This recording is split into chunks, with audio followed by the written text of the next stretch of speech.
How's everyone doing today? I'm good. How you doing? Fabulous. Doing good? Yeah. Okay, cool. Well, happy Tuesday, guys. Welcome to RST's Best Training Practices. I love these trainings, and now we have one on Sundays too. So if you can't make this one, just check out the one on Sundays where we go over technical charting and technical analysis with Dragon Lord and stocks. Those are really fun and refreshing before the market starts. Hi, stocks. How are you? Hi. I actually responded when you asked how I was doing, but my mic was muted and I didn't realize it. You're all I'm technical. good. How you doing? I'm good. I'm good. I'm having a great day. A lot of things are happening, so I'm excited, and I'll share some of it with you guys. And do you want to go ahead and start the recording? The recording has begun. Oh, okay, cool. So you already. I actually, I said that too. I was muted. Okay, cool. So guys, some of the announcements I want to make is that I'm meeting some great people in the Wall Street business. Some of them are CEOs of public companies, and I thought that it would be cool if we can invite them on Tuesday nights if they're available to come talk about their company and what they got going on, and give you guys some investor. Um, they will never give you insider information, but what they will do is they can give you like an investor call where you guys can learn more about their company and learn about who they are and what they do. So if you guys are interested, you can learn about the CEO and their company. Would you guys like something like that? Yes. Sounds good. Okay. Yeah, definitely. All right, cool. So we can do that. I've been meeting a lot of these CEOs, and I think it'll be cool to bring them on and hear about their companies and whatever they got going on.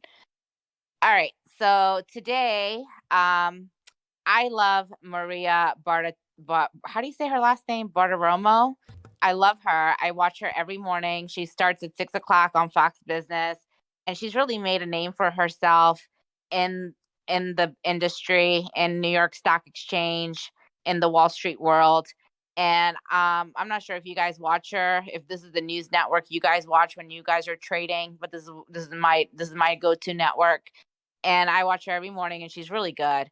And so I thought we could learn about her because last year she celebrated 25 years in the business, and she was the first reporter on the New York Stock Exchange to do live reporting. So back in the day, you know how like we have the internet, we have Twitter, and we have stock twits, and we have Discord where we get information super super fast, right? For our Right. trades, and we keep up with all of that type of stuff, and we know exactly like when news breaks so we can jump in the stock and write it up and stuff like that. Well, back in the day they didn't have that.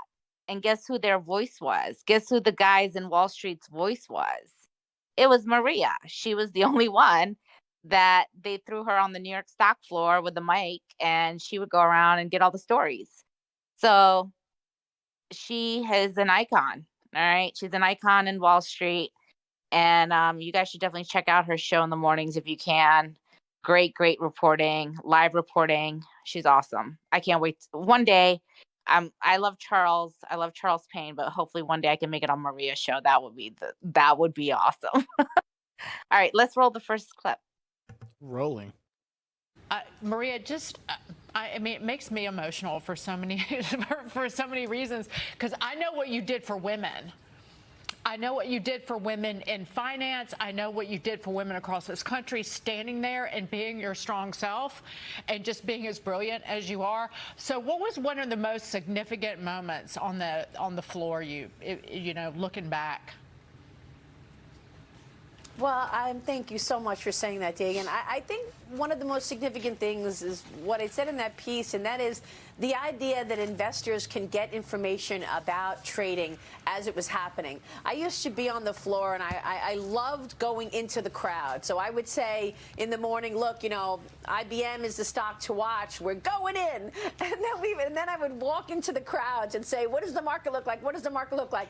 And I would be able to get out where IBM was was poised to open before you had to call your broker. So you actually had it as soon as we knew it on the floor. And that was so significant. And opening up the morning call, being able to, get into the office and call sources at different trading desks and find out what they were pushing, what they were telling their clients to do, getting that info out so that the individual can be on the same playing field as the institution.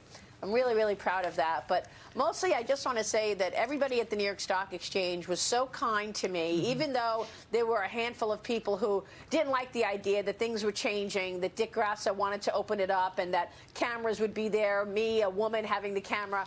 Most of the people down there were so supportive and really wanted me to do well. And I've made so many friends down there. I'm so grateful, not just to the New York Stock Exchange. I'm also very grateful to CNBC for all that they did to help democratize information and put me on the floor of the exchange.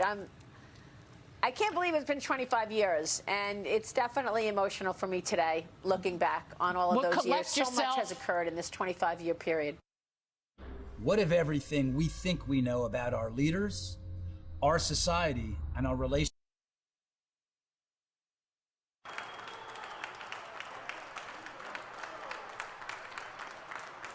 Not fear.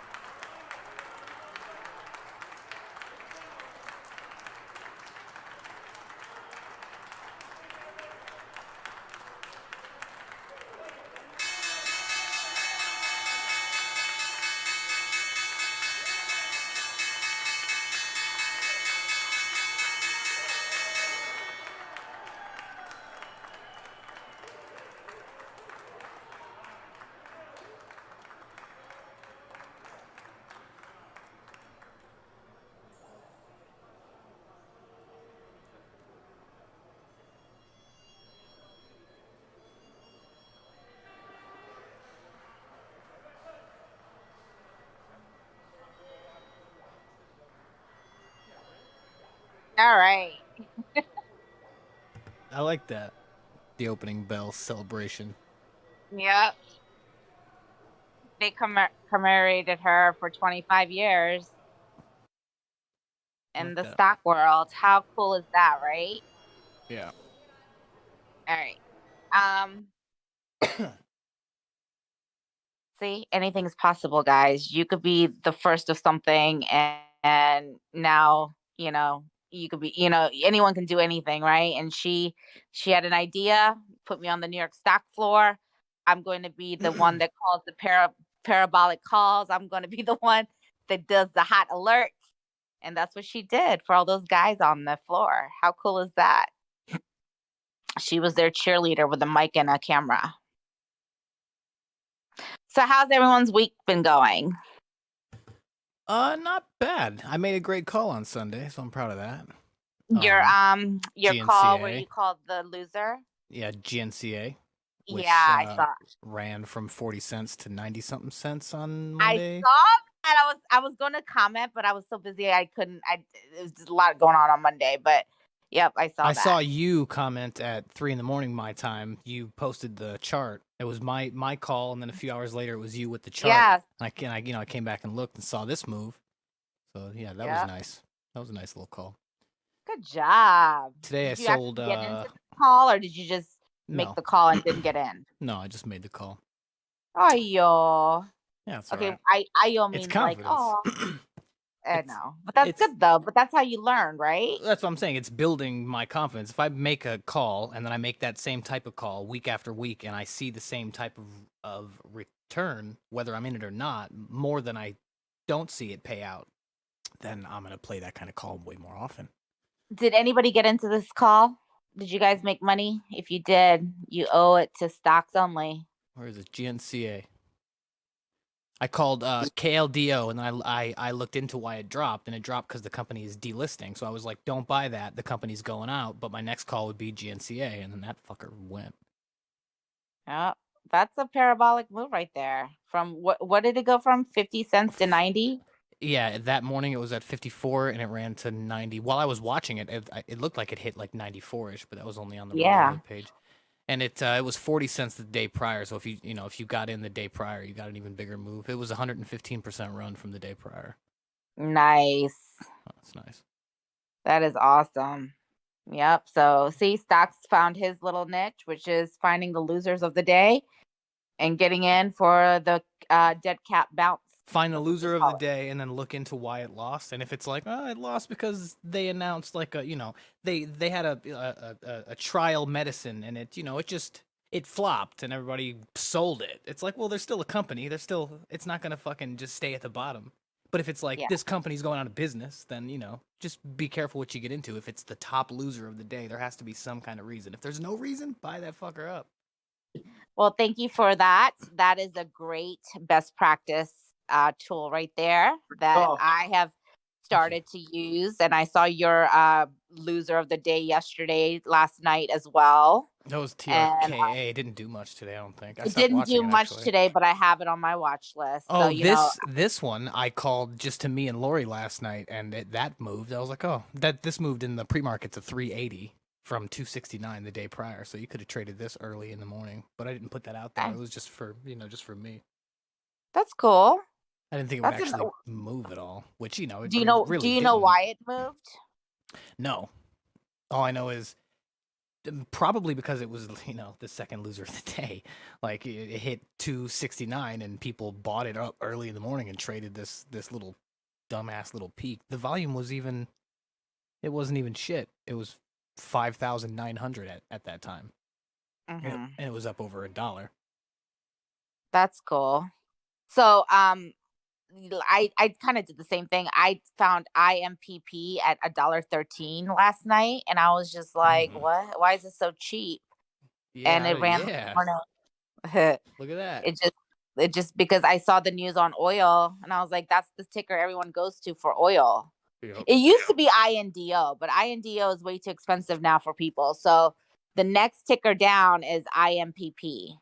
And then if IMPP, and then if oil starts running hot, so it's usually INDO, but INDO is well past $20 now. So it's IMPP, and then it's HUSA, and then it's NINE9. So see, I know all my oil tickers now by heart. The cheapest one is SDPI, which nobody talks about yet. Oh yeah, and then yours. That fucker is 95 cents. That's a silent one. That's an oil company for 95 cents. And it doesn't get messed with. That's good. Float of 11 million, and it's the lowest I've seen it recently during trading hours is 95 cents, and the highest I've seen it during trading hours is $1. Well, I guess it hit $1.22, but the highest I've seen it on a regular day is 111. So it's a oil stock that's $1. That's all I'm saying. The craziest thing happened this morning, right? So let me tell you guys. So this stupid stock, BCDA, they broke news. Like, let me tell you guys how crazy this was. They broke some cancer news, and I posted it on Twitter. And I was like, oh, this is some good cancer news. And it became bullish. So I think I got in. Oh God, I don't remember what I got in at. Hold on, let me log into I think I loaded it up. Top healthcare gainer. Yeah, but let me tell you how dumb this company is. Okay. Let me tell you how stupid they are, okay? So, I bought 1,000 shares at hold on. I bought 1,000 shares of this at $3.40. And then I bought another 1,000 shares. No, wait, not $3.40. What was it? I don't know why my broker is doing this. I don't know.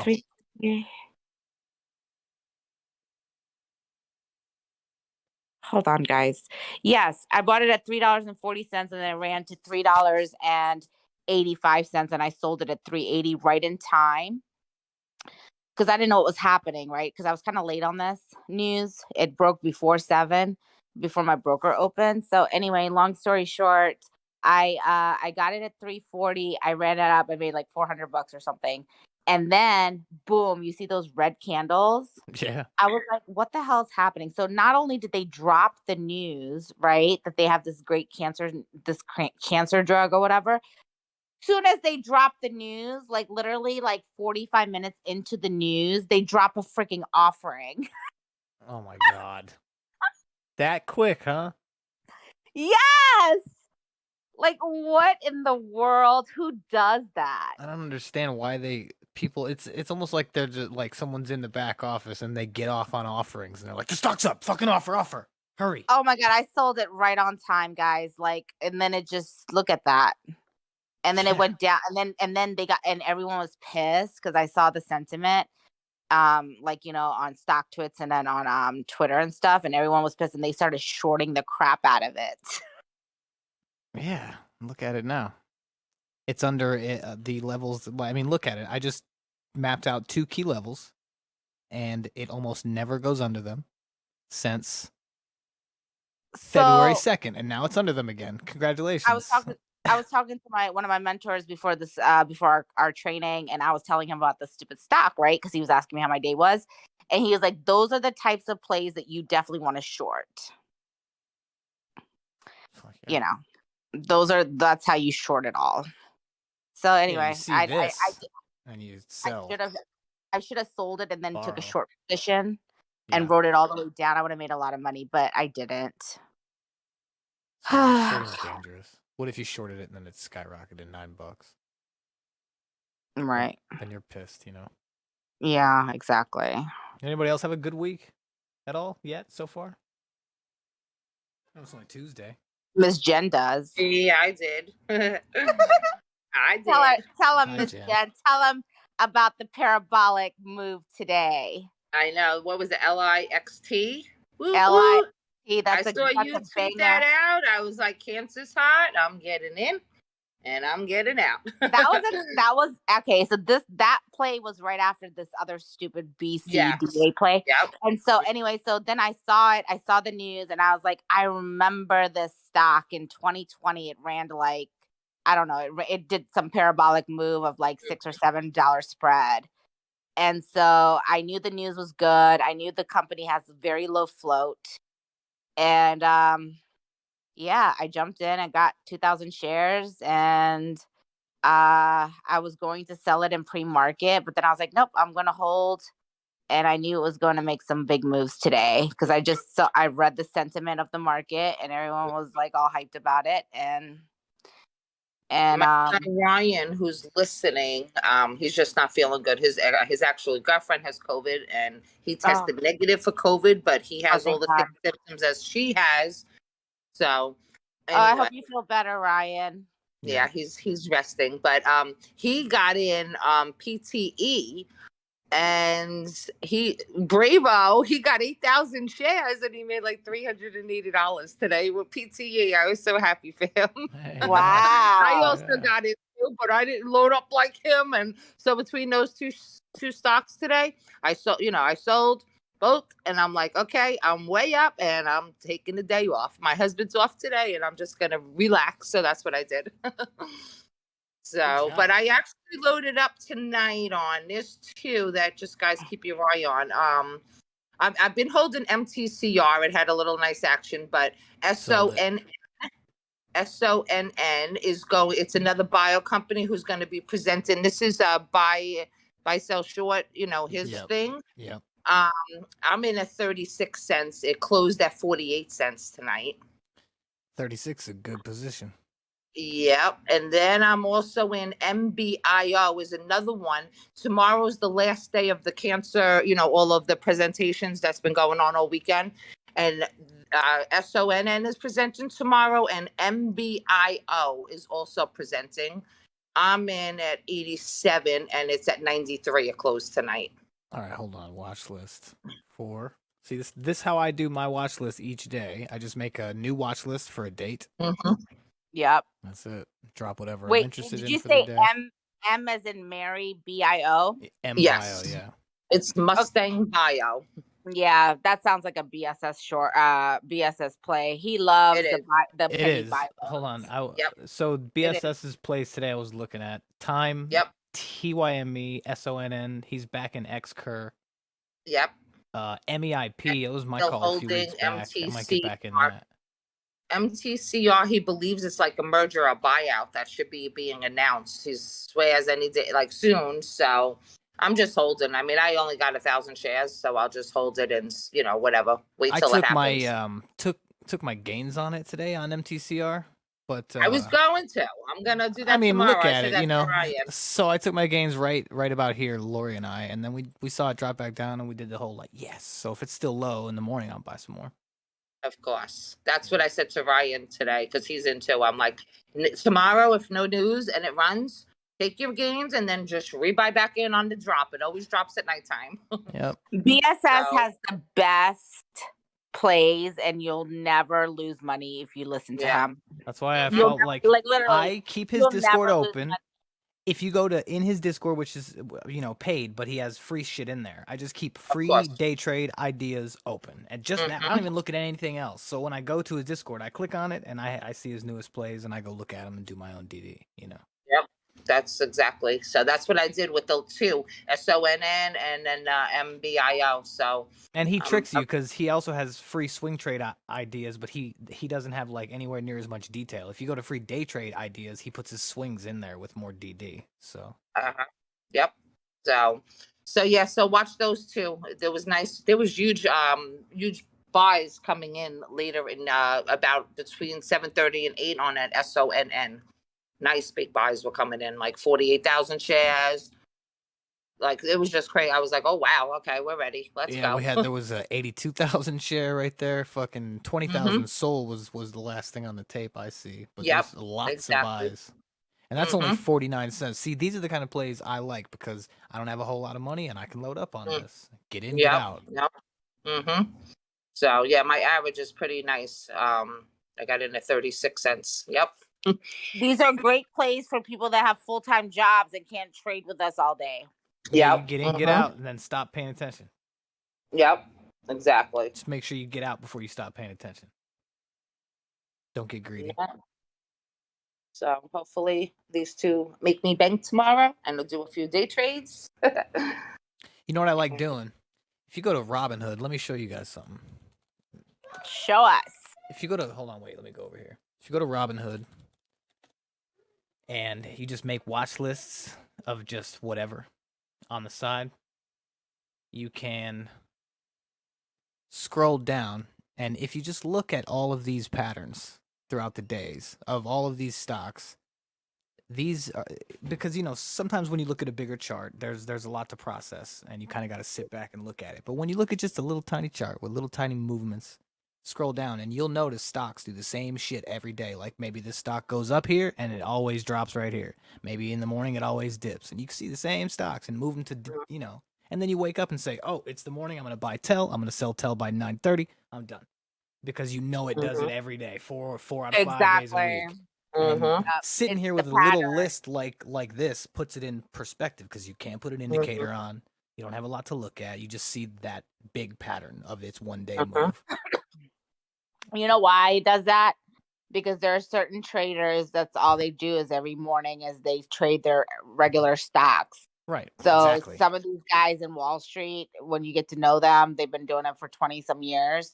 That's all they do. They wake up in the morning, they trade the same exact stock, they know the pattern, and then they get out. The only time it's ever different is if the shit has like news or something. Right. You know? Things change a bit. So if there's a lot of stocks that don't do really anything worth trading unless they have news. So the trick is to find the stocks that people like, whether they have news or not, and watch the pattern. Like bio stocks, they just sit. So they're good for long-term portfolios, but you might get like a 5-cent spread throughout the day, or you might go down 5 cents or up 5 cents, 10 cents, but they're only going to move, like do parabolic moves like they did today, like ILIXT is when they have news. And most bio plays are low floats. Bio stocks are also good in like right now we're in this crazy wartime. bio stocks are good in times like that because they're defensive in nature and they're something we always need. They're working towards helping people with their, it's not something that just goes away in a wartime or that stops selling. If anything, it goes up. So yeah, it's those, not recession. It's recession proof. So right, exactly. Mhm. So yeah, that was just my 2 cents on Robinhood's shitty charts because Robinhood sucks with their charts, but I do glean some info from them occasionally when I use them. Hold on 1 second, guys. My dog's going crazy. Anybody have any charts you want to look at? When is Robinhood going to start doing that trading? I don't think there's like 7 so o'clock? the article that I looked up was it just said in the coming weeks. So I'm not sure if there's a definitive date yet. They're probably just going to drop it on us one Monday soon. So I'm just waiting for it. Yeah, that changes the whole market. That's going to change the whole market sentiment. Yeah. Usually my market opens if I trade on Robinhood at 8 a.m. and it stops at 5 p.m. Now I'm going to be able to trade from 6 a.m. to 7 p.m. So that that's a big difference. That is nice. And Robinhood also announced today that they're updating some crypto. What is it? Shibi? They got Sheeb and they also have crypto wallets now. Mm-hmm. Yeah, so they're going to be trading Shibi. What is it called? Shib? I don't know. Shiba Inu. I'm in Shib like real super low. And you got to think about it. Robinhood is the broker that, if I say, hey, I'm on Robinhood and I want free stock, I have grandma sign up and I have all these people who don't even really trade. So most people, a lot of inexperienced traders use Robinhood. So when they open those hours up, who knows what the fuck the market's really gonna, what it's gonna do when those people are able to trade at that time. You know what I mean? But it's gonna be interesting. Hopefully, I don't know. It just looks good for them when they're like, hey, you can trade earlier. Here's crypto wallets. It looks good for them because I actually like Robinhood's platform a lot, despite any problems. And they all have fucking problems. But I like the platform quite a bit, the way it looks and the way it operates. It's user friendly, very fast. Why I hate Webull. Webull's actually connected to China, supposedly. I don't know. That's what people say. So. They are. They're part owners. Yeah, not a fan of that. Try to stay away from that. I like Webull for charting. Oh, I love Webull. That's what I use. That's my charting. Webull's charting. I like the news. I like the top gainers. That's what I'm looking at all day. Pre-market top gainers. This top gainers. Yeah. This screen is one of my favorites. I like this screen a lot. Top losers one day. HOTH 72 cents. Why is that down? Let's go look at the chart. They had an offering. Okay. Oh, jeez. Of course. Wow. They dropped an offering after their little run. That's what you got to watch out for, these little crappy penny stocks and small caps, is that they will drop an offering on you guys. When you guys have a big run, that's why you need to always secure profits or set your stop losses, because they will drop an offering. Like this one ran pretty well. What about this? This ATHX, what are they down for? 60 cents. ATHX, they went from 49 to 132 and then spent the entire day today dropping to 56 cents. AT what? ATHX. We had a pretty good move after hours today. Yeah, from 55 up to 68. It's not a bad little. Oh wow! What's their high? What's their 52-week high? $1.82, and their 52-week low was it was yesterday before they had their run, which was 49 cents, and their float's 224 million. It's not like it's a tiny float or anything. I don't know what. And what did it run tonight? What did you say it ran tonight? From 50 to 68 cents. Today it opened at 73 cents. It got to a high of 76 cents for the day, and it went to a low of 56 cents. It's 60 cents after hours, and its all-time low. Its 52-week low is 49 cents. I don't know. See, this is how I do it. I just go and look at the top losers. I go see why they lost and see if it's ready for a bounce. Did the bounce already happen? You know what I mean? And buy them first thing in the morning and sell them in 10 minutes or whatever. So, Hoth had a offering, but it looks like it just dropped and it found a floor. It hasn't really moved back up. That's 71 cents. And that's actually, let's see if I put a level here.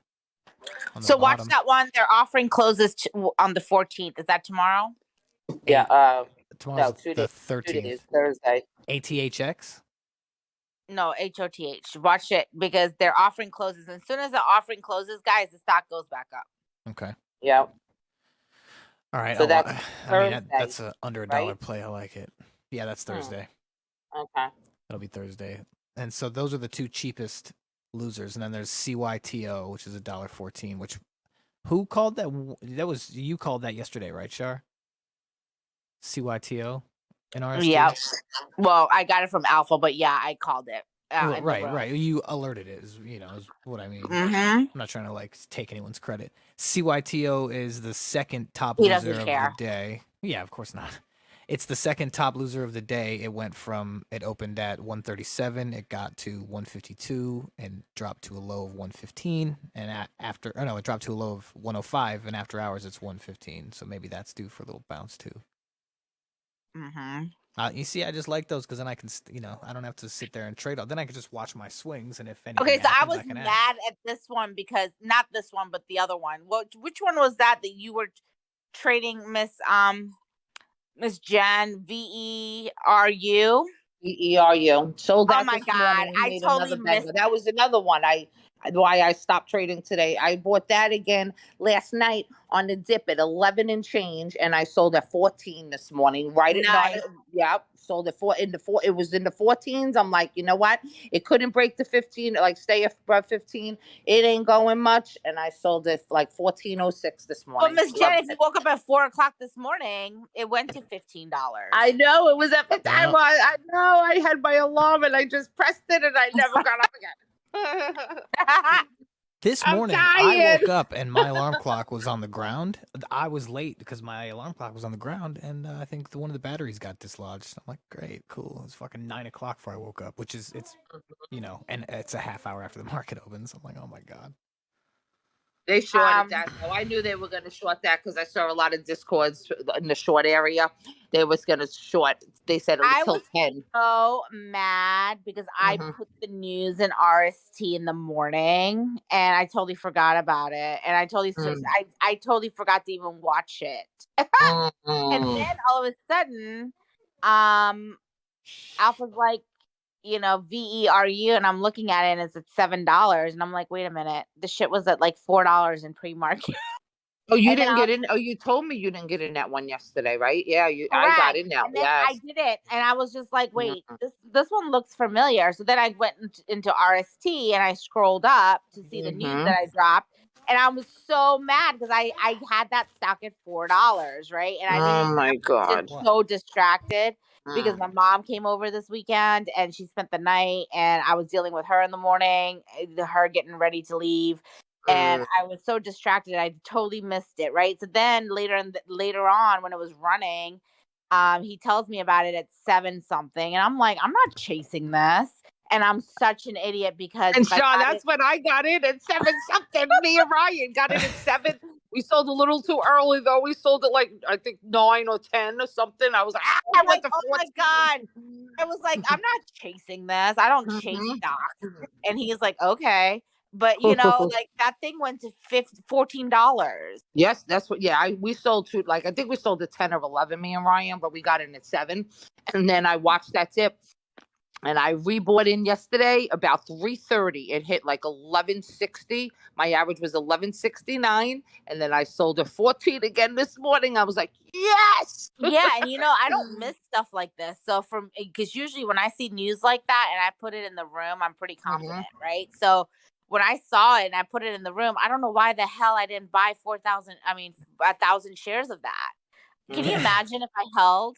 Oh my God. Well, I probably wouldn't have held, but what's his fucking in-bar called AGRX, and I was watching it and I saw it go from 20 up to 27, and then I watched it drop back down to this 18-ish level. And I'm like, Lori, we should get this. And she was like, we should get a whole bunch. And I talked her down from as much as we should have gotten. And, now it's at 23 cents. She's like, we should have got a whole bunch. You're right. Like, imagine if we got always listen to the woman. The women are always right. You're right. She's always right. She's always right.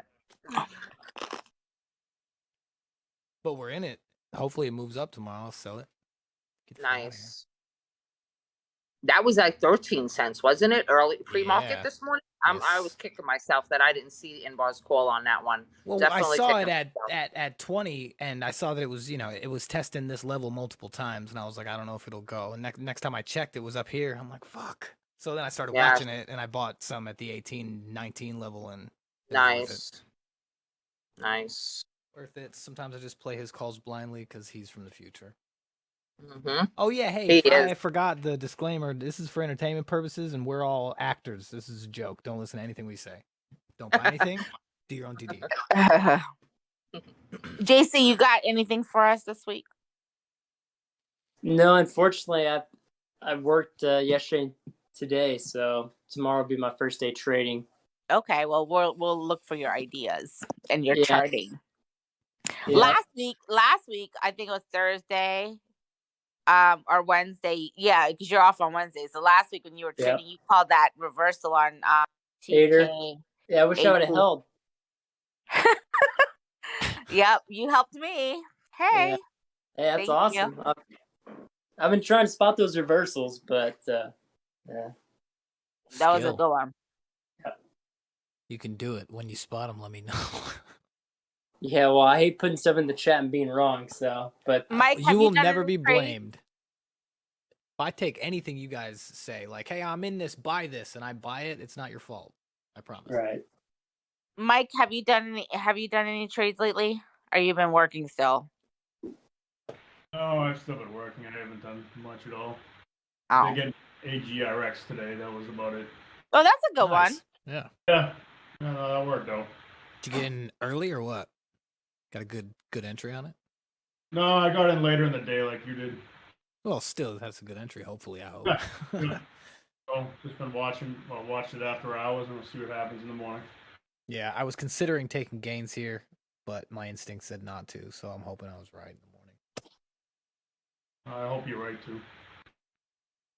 Feeling everyone in here is starting to make a little bit of money. Trying. And we're getting out of the swamp here. I spent a little bit. Right. So I'm kind of breaking even-ish, but that's nice. That means I made a little bit. Slowly building the account up again. Yeah. Nice. I love to hear it, guys. OP had another nice move today from 55 to 71, and then consolidated around 65 cents. And this is the shipper, food and coal shipper, wheat and coal and fertilizer shipper.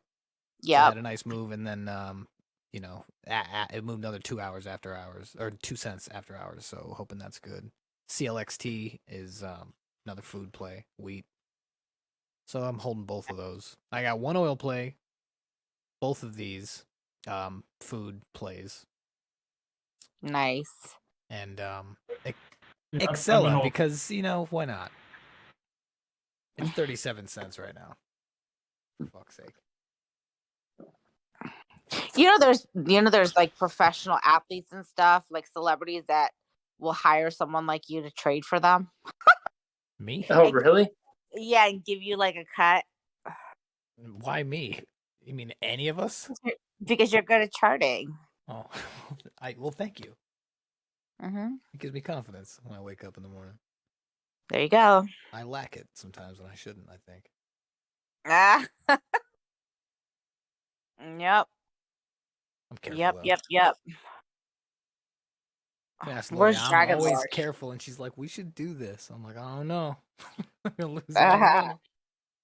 That's so cool. Do you guys like stay on the phone, or how do you guys do it through Discord? Yeah, just wake up and fucking get on the phone, start trading. Oh, that's so cool. That's awesome. Oh, Penn is at a 52-week low, or pretty close to it. So yesterday. Penn. What's it at now? It's like 36.88 after hours. Wow. Yeah, the daily chart on it does not look great. 2-week high of $104.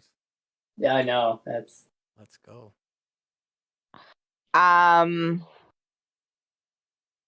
Fubo. What is that at right now? Fubo. Oh yeah, I looked at that right before you mentioned it, like the same day. It's at dropped 568. 568. Yeah, 52-week high, 35.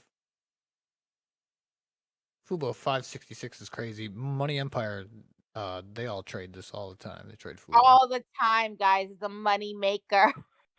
It's boring. It's not fun. Like it's like a. But you know what? These boring stocks are the ones that make you money because you Yeah, don't have to work. money's fun. You know what's more fun than a fun stock? Profits. Yeah, exactly. But it's what's more fun than that is a boring stock that you make profits on, and then you watch everyone else's drama on Twitter. Yeah. Speaking of boring stocks, UAVs had news today, and it really didn't do anything. I was kind of surprised. What It did? had positive news, right? What stock? UAVs. Oh. Oh yeah, it had good earnings or something, Yeah, and it didn't do any. It went up yeah. like It went to 5 cents. $1.15 after our pre-market. Yeah. And right now it's $1.06. I can't believe the stock is only $1. Like, I just can't believe it. If they just do the announcement that they're connected to Amazon, their stock would be like $30. Yeah. I should buy and hold some. Mm. Knowledge, if they'll do that. They also this stock also has a lot of hate on it because of what's based. So there's a lot of short. I was just gonna say, like, when you said, I can't believe the stock is $1.06, and sure, whatever the company is and does, sure, whatever. But my memory of this stock is what's his face pumping it, so that's why it's $1.06. Yeah, and it's just always sits there. I mean, it did go to 30 some cents. This was actually BS's stock. He's the one who found the stock back in the day in 2020, and he found it at like 25 cents or something, and then Stan fell in love with the stock and just pumped it to the moon, and it went to what, $17 with all the DD that they did on it. They had like a dedicated team for DDing the stock. It was ridiculous. It was like 3 guys, and they would just post DD after DD after DD after DD on the stock, to where they literally undercovered that it's linked to Amazon. So I don't know if you guys I don't know if you guys were trading with me back then, if you guys knew me, but Stan, he basically got these guys to DD the stock. They got so obsessed with it, right? So because they held like so many hundreds and thousands of shares. So one of them sent an email to the person at UAVS, and they responded back and basically confirmed Amazon, and the email went viral on Twitter. Oh. And the company had to come out and put a statement. It was so crazy, guys. And it was like, that's how crazy these investors got with this stock. So yeah, UAVS is his special. So it's got a lot of hate right now on it or something. I don't know. But that's what it feels like. It feels like no matter what. Like even UAVs is tied to. Is it UAVs or the other one that Stan pumps that's tied to the Super Bowl? One of them and the Olympics. Oh, Vizzle. Yeah. Okay, yeah, Vizzle. So we were Money Empire was like, hey, Vizzle, and he calls it out. He alerts it. He gives us the reasons why, and we're like, yeah, we all buy in, and then it does nothing, and it's rare when you see Money say, I'm red on that. That's rare, because if he's red on it, he usually it's just a swing, but he's just like, I don't know why it's not fucking doing anything. It's a great company. They go to all the Super Bowls, they're in all the NFL games. They went to the Olympics. They do the drone video footing. 93 cents footage for all the sports, like all the professional sports leagues and stuff. But the problem is Vizzle, they've always had this problem. I am actually friends with Mickey Miller. He is the CEO of Vizzle. He's a great guy. But it's just, I don't know. The stock is just, it's like one of those stocks. You have a great company, but the stock just sucks. Right. So that's Vizzle right there. My only memory of that stock is that Stan pumps it. That's probably why it sucks. Because shitloads of people. The first interview that Stan did on Twitter Live, when there was Twitter Live, was with Mickey Miller. And the way that he did this was that he reached out to Mickey. He sent them an email. Okay, he found all their email addresses, and he sent them an email. And he was like, "Hey, I am, Stan the Trading Man on Twitter. We know that this and that and the third. We need an update. When can we get an update? Because if you don't give me an update, I'm going to tell everybody to basically get out of the stock." Because we've been waiting for the news. So the guy didn't respond, and he was like, "Okay, well, I'll give you 10 minutes to respond to my email." And then soon as Stan said that, Mickey Miller was like, "Hey man, it's me, the CEO. Give me like 5 minutes. I'll call you. Can I call you?" And Stan's like, "Yeah, here's my cell phone number." So long story short, Mickey Miller ended up calling Stan, and then Stan was like, "Well, why don't we just do a Twitter interview, and then you can explain what's going on with this company and, blah, blah, blah, blah." And this is when the stock was like around 40 or 50 cents.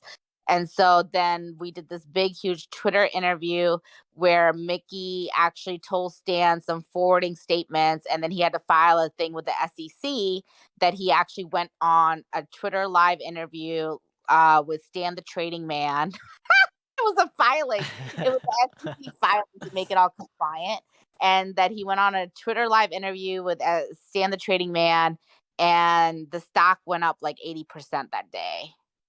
That was one of his first successful CEO interviews that he did on FinTwit. And so, yeah, I mean, Vizzle's a good stock. It's a great company.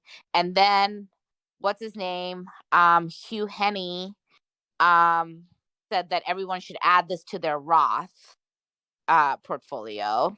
So people added this to their Roth portfolio, and then as soon as he did that, he started shorting it in Atlas.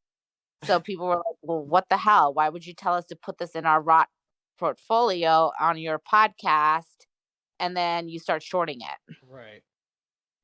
So it has a lot of that type of stuff, the stock. So Right, that's why it's sometimes got the that stocks, pump energy. So you're like, oh, it's the Super Bowl, the Olympics, blah blah blah. It's 93 cents. yeah. It's And then crazy. the thing with the stock is that it used to be my top five. So it used to be Vizzle, UAVS, AYRO, Expa. These were like the stocks that kept paying me out every single day in 2020. But yeah, I don't know. It's different market, different sentiment, Yeah. different pumpers. So It's interesting to look back and talk about stocks like this the way they were back then, because it helps you put into perspective how different the markets can be, I think. correct. Yeah. Yeah. A lot of memories with Vizzle and UAVS. When was this stock worth $684,000? That was in 2013. The stock was worth apparently 684 grand. It did a lot of reverse splits, I'm sure. That's just a crazy fucking looking candle. From 20 Yeah. grand to 684 grand is a hell of a candle. I know. There was a lot of stocks in the hundreds. Look at Naked or Sin. Sin was $140 in 2019 Yeah. a share. Isn't that 2018. This says in 2018 it says it was 17 grand. What the fuck? It did a reverse split though, but it was like in the hundreds. That's crazy. Yeah. Yeah. That's crazy. Something's about to reverse split. Is it Amazon? Amazon and Google, they're both about to reverse split in the summer. So you guys should watch out for those. I think they're doing like a 10-to-1 or something, or 11-to-1 or something like that, to add to your long-term portfolio, buy a couple of shares. Because I'm telling you, as soon as it reverse splits, it might just go right back up to what it was. Like Tesla did last year. That's crazy. Were you guys in Tesla last year when it went to 1,600, and then they did a 4-to-1 reverse split, and then the next day it went right back to $1,400 a share? No. I didn't trade, but I've watched it. I think that's such a crazy company too, though. Yeah. I actually have a streamer friend who his dad taught him to trade, and when he was 17, he bought 150,000 shares of Tesla when it was, I think he said, $60 something. Oh my God. Yeah, so he's filthy rich right now. I bet. He's loving life. That's awesome. It's just one trade, y'all. Just one. I mean, I know that's an expensive trade. 150,000 shares at 60-something bucks a piece is a lot of money that he put. But he made a lot of money on Tesla. I mean, look how much he made back. That's insane. Yeah, like Elon Musk, he bought all those billions of shares, and in 2 days he tripled his money, or doubled his money. And of course, the money that he put in Tesla came, like he said, he learned to trade from when he was a kid. His dad started to teach him, and it was years and years worth of trading. Obviously, his dad knows what he was doing, so they had a little bit of money. So he was able to invest in Tesla, and look where it took him. You just put some time in, this fucking market will take us places. All of us. What do you think he's gonna do with this this Twitter stuff? I don't know. I was just watching. He just didn't join the board. That's so weird. Yeah, I was watching Tucker though. Everybody, and there's a lot of speculation on Twitter that he's going to try to do a hostile takeover, which means he loads up on shares, because if he declined the board, being on the board, if he accepted that, he would only be allowed up to 15% of shares in the company, and he didn't want that. So they're saying he's up to something. In other words, now he's not on the board. He could say whatever he wants about it, and he could literally take over. They're calling it, I've heard of that, a hostile takeover of a company. Yeah. And they're predicting that's what he's up to get this free speech back in our country, because it's like ridiculous. Yeah, and he could buy the whole free float. Exactly. But some professional was on tonight saying he could go to the American people and ask them to partake in taking over all of the shares with him, and then they take a proxy vote. What is that? Yes, you take a proxy. Okay, so that's what one of the companies that I'm involved with right now, that's what they did. They had to take a proxy vote and boot out management and go to a shareholders activist lawsuit. Yeah. Anyway, I'm going to be a part of this company, guys. It's a public company. It's getting cleaned up right now. It's going through a PCAOB audit with the SEC, and then it should be trading. And I'll let you guys know what day it'll start trading and stuff. But it's going through that, and that's what they did. The shareholders did a proxy vote and voted out the bad guys, criminals in this company, and any of us can do that, you know. If you feel like you can own this company, or just buy up their share float. The guy who had Tucker on, he said, like, if you're listening to me, like, you know, I'm a professional at this, and this is the best route that he should do this if that's his plan. But he says, I feel he's definitely up to something, and it could be a hostile takeover. I would love that. Oh my God, please! Even just watching that would be fun. Having a Twitter account during that would be fun. Yeah. Well, did you guys notice on Sunday he was tweeting up a storm? Yep. And he was replying to people. He was 5 minutes until 10 o'clock. He said the Twitter headquarters should be a place for the homeless people. Yep. Exactly. I don't think he likes the Indian guy. The new CEO. Yeah, he don't like him because he's like straight up a leftist. I wonder if Jack, like, you know, the original CEO, like, tried to reach out to Elon, and they're kind of up to something. That'd be awesome. You know what I really want? I want Trump to get involved with Elon to help with DWAC and his Truth social media, because something's going on with that. That is just, it's not working. I'm still can't even get on Truth. It's so annoying. Yeah, I can't. I don't know what's happening. I think they're just trying to be like a Twitter, and it's going to be very hard to get it to that level. Yeah. Right away, you know. Even Twitter was not this when they first started. They implemented a lot of things throughout. What a difficult space to try to break into. Social media. It's not easy. Yeah. True. Nope. But I will tell you guys this: Twitter ain't shit without Donald Trump. He made Twitter what it was. He made Twitter what it was because people would actually log on and create a profile like my parents did just to see what Trump was tweeting. It's true. Okay. Yeah. So Twitter became popular because of him, and the reason it's still popular is because of us, FinTwit. Yep. It's so If true. it wasn't for us to keep Twitter alive, Twitter would be dead right now. It'd be filled with OnlyFans. That's it. Mm-hmm. Oh my God, there's pornography on Twitter. There's This is nothing. so There's funny. so many OnlyFans models on Twitter. Mm-hmm. It's ridiculous. There's Really? different sectors of Twitter. There's FinTwit. There is gaming Twitter, which is pretty massive, and there's the porn side. That's Twitter. That's crazy. Yeah, I'm on it for stocks and politics. I do all like And I there's follow politics. mostly And there's politics. politicals. That's the fourth side. Yeah. I didn't mention, but yeah.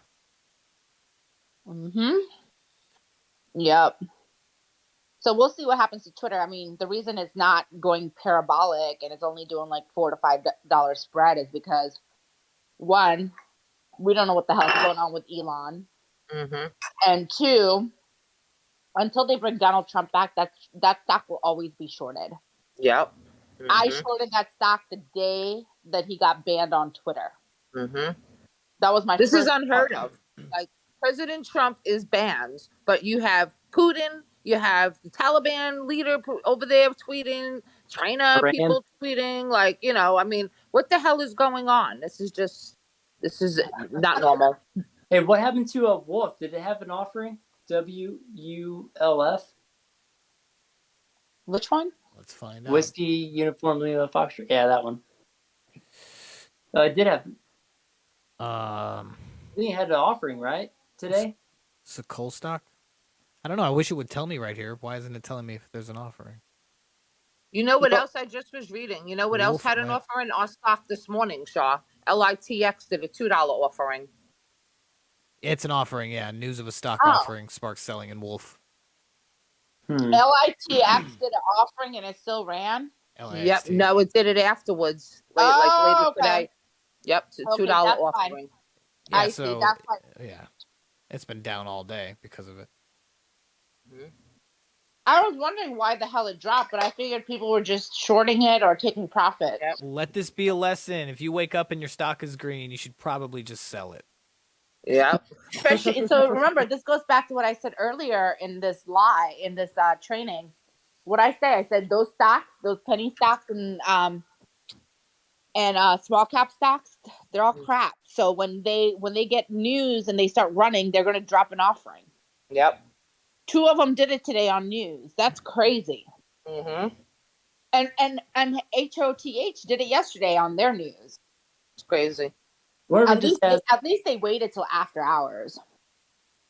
Wonder if it's like the market, like they just have to do it right after they drop news to get their price or what? Look at these Probably. candles on the 30-minute chart for AGI. Look how beautiful that looks. Yeah.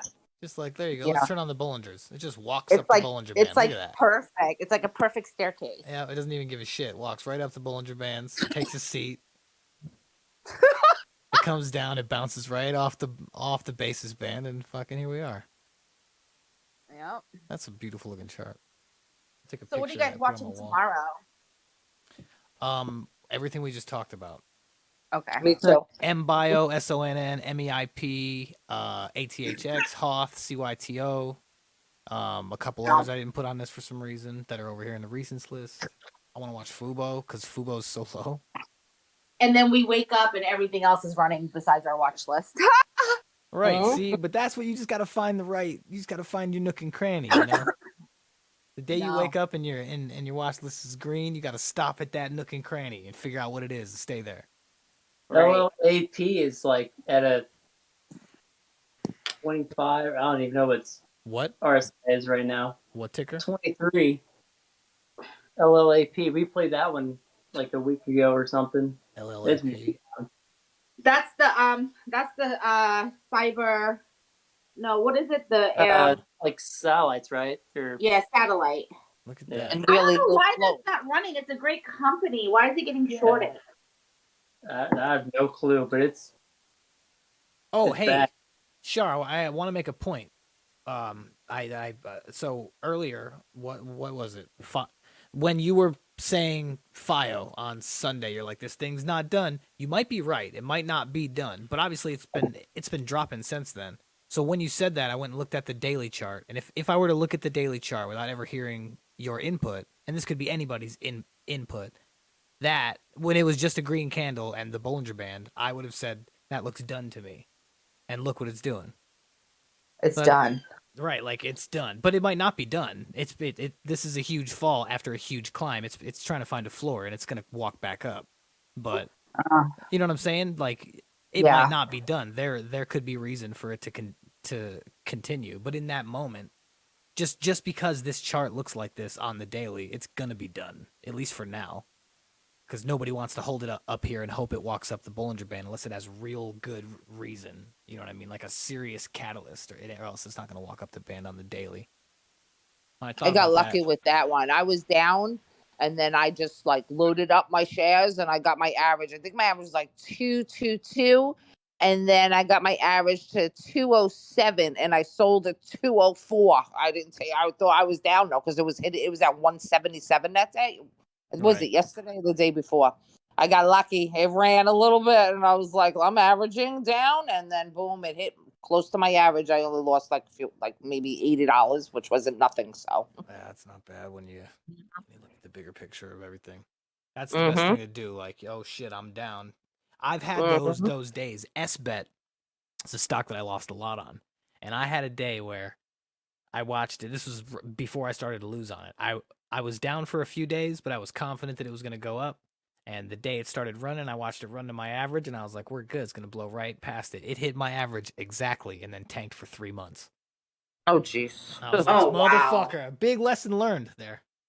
Let me tell you guys something. If this was 2020 market, PHIO, that is a stock that you do buy after the initial run on midday Friday, and it went all the way up to 275 after hours. That's a stock you would actually buy and hold for Monday's run because the news broke in like power hour. So like right an hour before at 1 o'clock, I think it broke. And that's a stock you do hold. But let me tell you, this market is so shitty that you have to take profit. And I'm never going to hold stocks over the weekend. This is how I feel. If you can figure out how to trade in this market, and I'm no expert, I'm trying to figure out how to trade in this market. If we can figure out how to trade in this market, from what I've heard from people who've been trading for 20, 30, 40 years, this is the worst market. So if you can learn how to trade in this market, we should be good for the rest of our lives, right? Yeah, absolutely. Sure, you got back in PHIO Friday too, right? And yes, I got it in. I got in pre-market after hours. I grabbed some shares at like 240, and it never went to 240, but it did go to 220, and I sold it at like 219 and just took a little minor loss. That's what I did. Same thing. Yep. Because I made money already on it on Friday. So. Yeah, this fucking market. It's 9:05, just so you know. It's 10:05 for you. Okay, let's end it. Thank you guys for joining us. Hopefully it was informative. And we're gonna end this training with Maria and her story.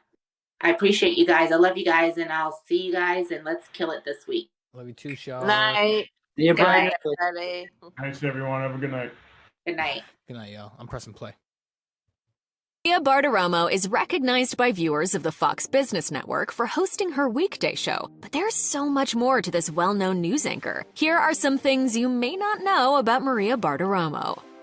In 1988, Bartiromo landed her dream job as an assignment editor at CNN. She spent the next 5 years there, according to a profile in Parade, and she loved it. During that time, she told Business Insider, "I didn't have any interest in going on the air. I didn't even want to go on the air." Ironically, a promotion to producer took her out of the field and parked her behind a desk, a move that ultimately propelled her to move to the other side of the camera. She admitted that she, quote, knew she needed to make a change. That change came in 1993 when she was hired by CNBC as an on-air personality at the financial news cable network. She told Parade that when she made the decision, her colleague Lou Dobbs warned her that leaving CNN, quote, would be the greatest mistake she ever made. Dobbs was way off. As the New York Times reported, Bartiromo's career exploded during her years at CNBC, earning her the nickname the Money Honey. CNBC exec Bruno Cohen told the outlet, Bartiromo had crossed over and become a bit of a pop culture celebrity. When women feel like they have support, they actually do feel like they can do anything. While at CNBC, Bartiromo lent her voice to New York City's famed Grand Central Station by recording a series of safety messages for passengers, which repeated at 15-minute intervals for close to a month back in 2008. According to the New York Times, opinions about her public safety announcements were divided. One Connecticut commuter couldn't remember the content of her message, but said, "Her voice resonates so nicely. It was something to do with not leaving packages behind." Other commuters, however, were not as enamored. One person called her, quote, "really loud and kind of jarring," while another found Bartiromo's message to be, quote, "almost like subliminal advertising for her." Occasionally, some of those commuters just happened to be Bartiromo's friends. When passing through the station and hearing her voice, they'd fire off an email to let her know they had just heard her voice. She told the Times that she would respond by saying, "You can't get away from me." My name's John Cephalou, and I'm the CEO of the Buildsters. By the time we were about to get our first client, the first question she asked, "Where's your certificate of insurance?" I was 2007, Bartiromo was at the peak of her Money Honey fame when she became embroiled in controversy. That February, the New York Times reported about questions that arose after Bartiromo accompanied Todd S. Thompson, who was at the time the chief executive of Citigroup's wealth management division, on a lavish trip to Napa to, quote, "road test some of the hottest luxury cars on the market." She had also flown with Thompson to China on Citigroup's corporate jet, where they attended various bank-sponsored functions. Just weeks before the Times piece was published, Forbes reported that Thompson had been terminated by Citigroup chairman Charles Prince due to, quote, "excessive spending," or at least that was the official explanation. The Financial Times offered another, reporting that the firing occurred because Prince had been concerned about the way Mr. Thompson had managed his friendship with Bartiromo. Despite the implications of impropriety, Bartiromo batted away rumors. She told the New York Times later that year, "Something happened between Todd Thompson and Chuck Prince, and somehow I got wrapped up in it. Clearly, there was another agenda going on." As gossip swirled about an affair between Bartiromo and Todd Thompson, he was asked to address that rumor by Reuters. He balked, insisting it was, quote, "an inappropriate question." He said, "I've never been accused of having anything other than an appropriate relationship with Bartiromo, and I do have an appropriate relationship with Bartiromo." With the rumors denied, the controversy eventually died down for a while. In 2013, Page Six reported that Thompson and his wife of 25 years were going through a bitter divorce. During the course of their conscious uncoupling, Thompson's future ex-wife wanted permission to depose Bartiromo, who was married to financier Jonathan Steinberg. A Connecticut court granted that request, agreeing that, quote, "certain facts are within the knowledge or power of Bartiromo." The gambit apparently worked. The divorce was settled before Bartiromo was required to sit for a deposition. As of early 2021, Bartiromo and Steinberg are still married.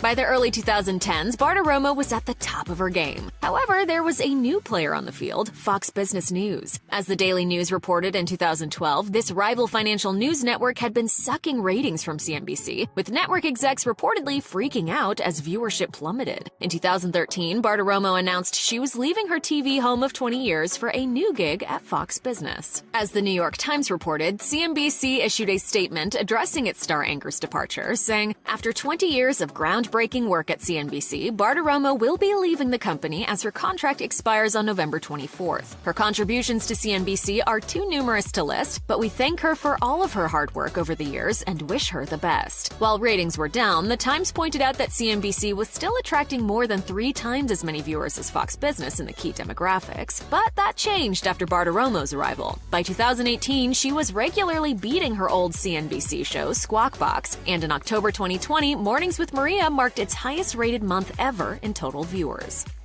There's no denying that Bartiromo has experienced some massive success through her career as a television anchor. That success, she revealed in an interview with Du Jour, didn't just occur randomly. Detailing the philosophy behind a tireless work ethic that has contributed to her decades-long media career, she explained, "One of my secrets to success is simple. I work really hard. I know there are no shortcuts, and I've carried out my career in that way. There are a lot of people who can get in front of a camera and be articulate, but you really need to know your stuff, and you need to own it so that nobody can push you around." She elaborated on her success for Success magazine, saying, "Success is knowing yourself in inner comfort and inner contentment." Asked if she possessed those particular attributes, she simply said, "I do." You always want to work hard and recognize that there are no shortcuts.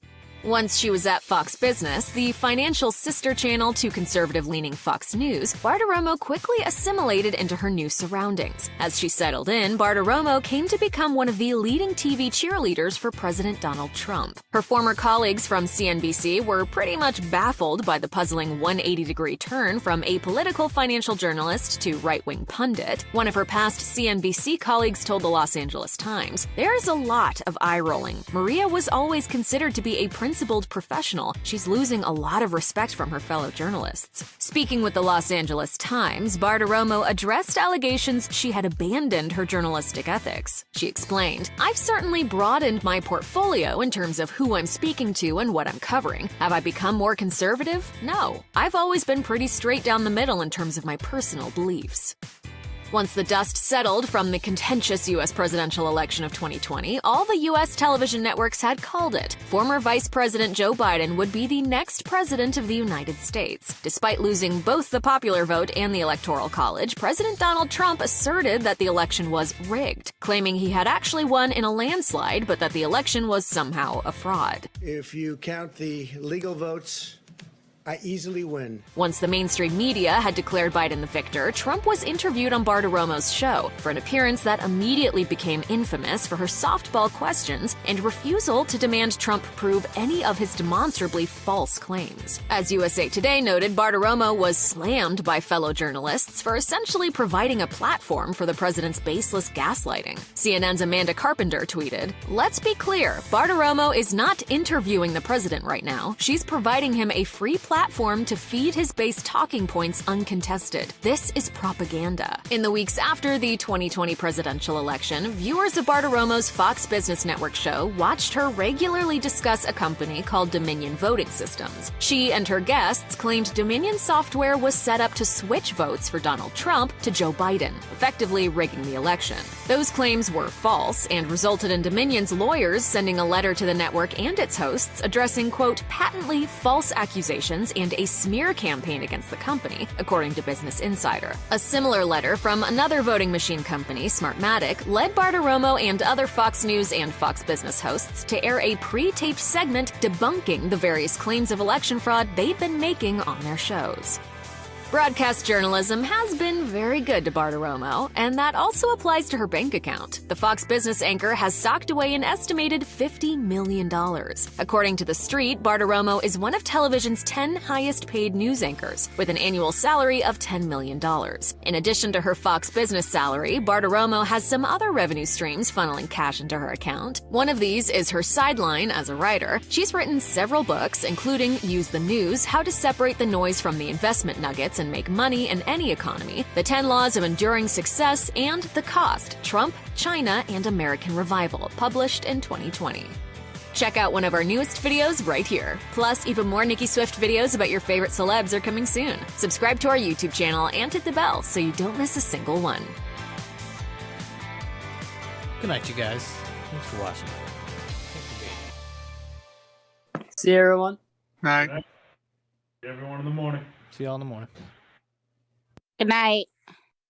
Good night. Can these Tesla solar panels give you